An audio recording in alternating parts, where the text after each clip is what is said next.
নমস্কাৰ, মোৰ নতুন এটা ব্লগলৈ আপোনালোক সকলোকে স্বাগতম জনাইছোঁ। আশা কৰোঁ সকলোৰে খবৰ বহুত বেছি ভাল, আমাৰো ভাল।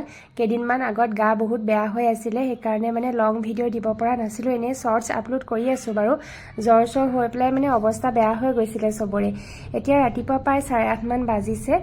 মই উঠিলোঁ সোনকালে, 5:30 উঠিলোঁ, গা পা ধুই পূজা চূজা কৰি আমাৰ বেবীকো স্কুল পঠালোঁ। তাৰপিছত এতিয়া ব্ৰেকফাষ্টো বনালোঁ, অধিৰাজকো উঠাই মেলি ধুনীয়াকৈ ব্ৰেকফাষ্ট কৰালোঁ। তাৰপিছতে এতিয়া মানে সেই আজি মঙ্গলবাৰ যিহেতু সেইকাৰণে মই হনুমানজী ব্ৰত ৰাখোঁ, গতিকে ভাবিছোঁ যে হনুমান মন্দিৰৰ পৰা এপাক আহিবই লাগিব আৰু এইপিনে অধিৰাজক স্কুলত থৈ তাৰপিছতে মই মন্দিৰলৈ যাম আৰু সেয়ে তাৰ মনটো মানে অকণমান বেয়া লাগি আছে।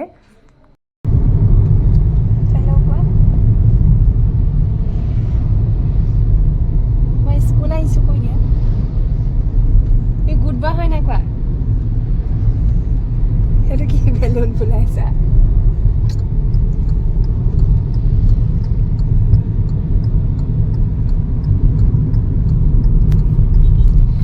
ৰাতিপুৱা টাইমটো যে ইমান লৰালৰি হয় নহয়, মোৰ মানে মোবাইলটো লৈ ভিডিঅ' কৰি থাকিবলৈ একেবাৰে সময় মানে নহয়গৈ, আচলতে মিলাবই নোৱাৰোঁগৈ। সেইকাৰণে মানে এই কৰা নহয়, মানে সেই তাক উলিয়াই মেলি এতিয়া আনিলোঁ, স্কুলে পালোহি, তাক এতিয়া স্কুলত থৈ লওঁ মই।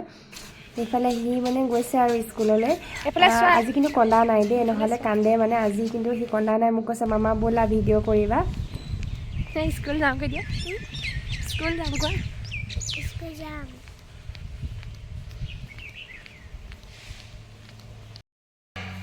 Bye bye. এতিয়া মই যাওঁ, ধূপ চাকি তেল এইবোৰ লৈ লওঁগৈ পূজাৰ দোকান এখনৰ পৰাই। এই দোকানখনৰ পৰাই লৈ ওলাই আহিলোঁ। তাৰপিছতে আজি নহয় মঙ্গলবাৰ যে, সেইকাৰণে মানে হনুমান মন্দিৰত বহুত ভিৰ হৈছে।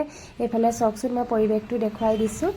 এয়া মানে খুব ভিৰ হৈছে, এয়া দেখিছে নহয়, গোটেই পৰিৱেশটো দেখুৱাইছোঁ। এওঁ খুব কাহ হৈ আছে, গতিকে এই ধূপৰ মানে গোন্ধটো পালে মানে আৰু বেছি হৈ যায় যে, সেইকাৰণে মানে অহা নাই। এইফালে এয়া দেখুৱাই দিছোঁ, সকলোৱে মোবাইলৰ যোগেদি সেৱা ল'ব আৰু সকলোকে যাতে হনুমানজীয়ে মানে ভালে কুশলে ৰাখে, সকলোৱে মনোকামনা পূৰণ হয়, তাকে মানে কামনা কৰিলোঁ। তাৰ পাছতে এয়া মই মন্দিৰৰ পৰা ওলাই আহিলোঁ। এতিয়া যাওঁ এখন গ্ৰ'চাৰী দোকানত, গ্ৰ'চাৰী শ্বপিং কৰিব লগা আছে অলপ। এই টাউনশ্বিপৰে থকা K-মাৰ্টলৈ আহিছোঁ, ইয়াতে সকলোখিনি গ্ৰ'চাৰী পোৱা যায়, ইয়াৰ পৰাই লৈ ল'ব লাগিব আৰু। ইয়াতে মানে ফ্ৰুট চুটছখিনি গোটেইখিনি পাই যায় যে, সেইকাৰণে ভাল আৰু। এতিয়া মানে ফ্ৰুটছ অলপো ল'ব লাগিব, এইফালে লৈ লওঁ। এয়া দেখিছে নহয় ফ্ৰুটছখিনি, এইপিনে ফ্ৰুজি আপেলো ল'ব লাগিব, সেয়াকে ল'লোঁ। তাৰপিছতে বাস্কেট এটা লৈ লৈছে। তাৰপিছতে এইবোৰ ইটো সিটো আৰু বজাৰখিনি কৰি ল'লোঁ। কলগেটো লৈছোঁ যে 2-in-1 আছে, সেইটো বোলো কৈছোঁ লৈ লোৱা। তাৰপিছতে এইবোৰ চেম্পু টেম্পু গ্ৰ'চাৰী মানে খোৱা বস্তু ইটো সিটো আৰু মানে ঢেৰ নহয় যায় নহয়। তাৰপিছতে এইখিনি শ্বপিংখিনি কৰি ল'লোঁ। তাৰপিছতে এইফালে আকৌ এওঁ বিলিং কৰি আছে। এয়া গ্ৰ'চাৰী দোকানৰ পৰা ওলালোঁ, ওলাই পেলাই এতিয়া মই গাড়ীতে বহি আছোঁ আৰু এওঁ গৈছে মানে হেৰি কৰিবলৈ, এই চাহ একাপ আনিবলৈ। মানে মই আজি যিহেতু ব্ৰতত থাকোঁ, সেইকাৰণে কৈছে এওঁ চাহ একাপ খাই লোৱা। তাৰপিছতে সেই চাহ একাপ আনিব গৈছে আৰু গাড়ীতে বহি আছোঁ। এই যে ল'ৰা ছোৱালী থাকিলে ইটো সিটো গ্ৰ'চাৰী বস্তু ইমান ওলাই থাকে আৰু মানে লাগেই ন, স্কুলত টিফিনতো দিবলৈ লাগে আৰু ফ্ৰুটছো বজাৰ কৰা হ'ল, তেনেকৈ টিফিনতো দিব লাগে। আকৌ ইভিনিং টাইমত সিহঁতক কিবা কিবি স্নেক্স খাবলৈ লাগে যে, ঘৰতো বনাই দিয়া হয়, তথাপিও আকৌ কিনা বস্তুবোৰে খাবলৈ মন কৰে। এতিয়া সেয়া অলপ ইটো সিটো ল'লোঁ। তাৰপিছতে এতিয়া বহি আছোঁ আৰু এওঁ চাহ আনিব, সেই চাহ খাম আৰু। তাৰপিছতে 11:15 মান হ'লে, তাৰপিছতে 12টা বজাত ছুটি দিবই যে, তাৰপিছতে সেই অধিৰাজক সেই স্কুলৰ পৰা ল'ম আৰু তাৰপিছতে ঘৰলৈ যাম আৰু দেখুৱাই থাকিম। চাহ আনিবলৈ গৈ এওঁ ৰসগোল্লা আৰু লালমোহন লৈ আহিলে। মই যিহেতু ব্ৰতত আছোঁ কাৰণে লালমোহন নাখাওঁ, সেইকাৰণে মোৰ কাৰণে ৰসগোল্লা এতিয়া খাই লওঁ। তাৰপিছত তাক স্কুলৰ পৰা লৈ পেলাই ঘৰলৈ যাম। আনিছোঁ বেগত আছে, দিম ৰ'বা। কাৰণ মই স্কুলৰ পৰা আহিলোঁ, কৈ দিয়া ডাঙৰকৈ কৈ দিয়া, মই স্কুলৰ পৰা আহিলোঁ। Very good. আজি কি পঢ়ালে মাষ্টৰে? কি পঢ়ালে কৈ দিয়াচোন।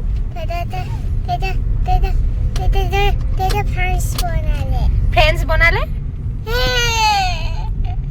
হেল্ল' এভৰিৱান, এতিয়া বাজিছে 4:30। সেই স্কুলৰ পৰা আহিলোঁ, তাৰপিছত এওঁ ভাত পানী খাই ডিউটিলৈ গ'ল, তেনেকেই থকা হ'ল মানে। তাৰপিছতে ভিডিঅ'টো আকৌ কৰা নহ'ল মানে। তাৰপিছত আৰু আজি ইমান ঠাণ্ডা পৰিছে, সেইকাৰণে মানে বাহিৰলৈ ইহঁতক উলিয়াব পৰা নাই। একদম মানে দিগদাৰ কৰি আছে সেইকাৰণে ভিতৰতে মানে আছিলে যে আমনিও কৰি আছিলে তাৰপৰা অধীৰাজক শুৱালো এতিয়া সি উঠিলে তেনেকৈ আৰু মানে পাৰ কৰিলোঁ দিনটো দেখুওৱা নহ'ল ইমান ঠাণ্ডা পৰিছে নহয় আপোনালোকৰ ফালে ঠাণ্ডা পৰিছে নাই কেনেকুৱা পৰিছে জনাব এইফালে আমাৰ বেবী দেখিছে নাই হাই কৈ দিয়া হাই তাই মানে সেই স্কুলৰ পৰা আহি পেলাই নুশুলে এতিয়া মানে সন্ধিয়া হৈছে যে পঢ়িব কৈছে এইটো টোপনি লাগি আছে তাৰপিছত এইফালে আমাৰ অধিৰাজ শোৱাৰ পৰা উঠি পেলাই এনেকৈ আছে ঠাণ্ডাৰ কাৰণে মানে সিহঁতক বাহিৰত খেলিবলৈ দিব পৰা নাই যে সেইকাৰণে ভিতৰতে মানে দিগদাৰ লগাই আছে তাৰপিছতে এতিয়া মই খাবলৈ কিবা এটা বনাব লাগিব পূজা চূজা কৰিলোঁ মোৰ বৰটো ভাঙিলোঁ এতিয়া খাবলৈ কিবা এটা বনাম আৰু তাৰপাছতে দেখুৱাই থাকিম বাৰু আপোনালোকক দেই ঘিঁতে এয়া চুজি বনাই লৈছোঁ তাৰপিছতে এয়া চুজি হালোৱাখিনি খাই লওঁ চাহ একাপো লৈছোঁ লগতে তাৰপিছতে আকৌ বেবীক পঢ়াব লাগিব এতিয়া কি কৰিবা পঢ়িব লাগিব কি পঢ়িবা এতিয়া মিটছ খাই বৈ এইফালে বেবী পঢ়িবলৈ মানে বহিছে আৰু যিহেতু বহুত ঠাণ্ডা পৰিছে সেইকাৰণে মানে বিচনাতে পঢ়িব দিছোঁ নহ'লেতো বাৰু বিচনাত পঢ়িব নালাগে সেইটো গম পাওঁ বাৰু বেয়া হয় কথাটো কিন্তু এতিয়া ঠাণ্ডা পৰিছে যে সেইকাৰণে বোলো বিচনাতে পঢ়া গতিকে তাইকো এতিয়া মই পঢ়াই মেলি লওঁ গতিকে ভিডিঅ'টো এইখিনিতে মানে সামৰণি মাৰোঁ বুলি ভাবিছোঁ আৰু ভিডিঅ'টো চাই কেনে পালে কমেণ্টত জনাবলৈ একেবাৰে নাপাহৰিব আৰু যিসকলে নতুনকৈ চাই আছে প্লিজ মোৰ চেনেলটো ছাবস্ক্ৰাইব কৰি দিবা আৰু নটিফিকেশ্যন বেলটো মানে অন কৰি থ'ব তেতিয়াহে আকৌ মই ভিডিঅ' দিলে পাই থাকিব নহয় জানো গতিকে আজিলৈ আহোঁ বাই